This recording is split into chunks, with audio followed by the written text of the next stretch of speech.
And the Beth Shalom Synagogue on Jasper Avenue is a very interesting building. David Murray always talks about that building. It's international style. It's not on the register of historic places, whereas the old Beth Israel is the first one. But it's a really good example of the mid-century international style of architecture, with the yellow brick and just the lines of the building. And they've kept it up very well. There was a fire bombing, a couple of them there actually, but the one in the 80s destroyed some of the stained glass windows, and they've restored those. They were originally done by McCausland, a big stained glass manufacturer in Toronto.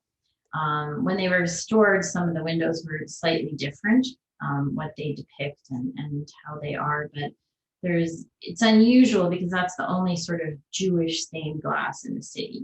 There's stained glass on the cathedral and some of the Ukrainian churches, but this is particularly Old Testament stained glass. Like I think there's a window of Moses and a lot of the old prophets. And then there's stained glass of all the tribes of Israel on the Bima, which is quite interesting. The Reform Synagogue now is in the Hever Kadisha building, which is on 123rd Street, I believe. They used to be in the old JCC at Hillcrest, which was torn down.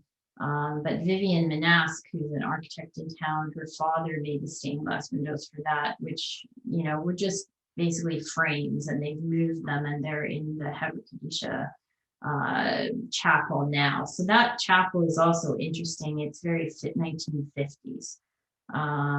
It's not so interesting from the outside, but the inside is quite interesting. So they share that with the Hever Kadisha. That's where they have big funerals before they take that to the cemetery.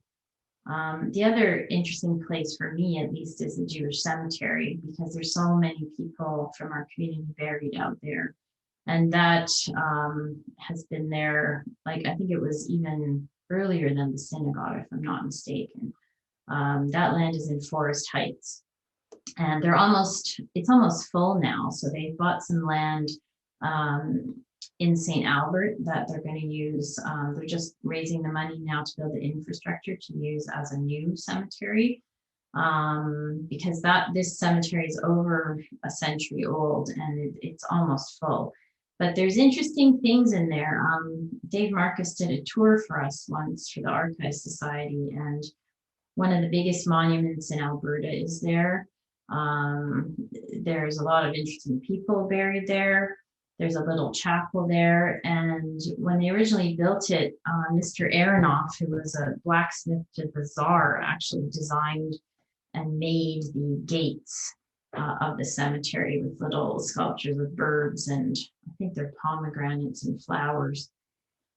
So that's a very interesting place as well.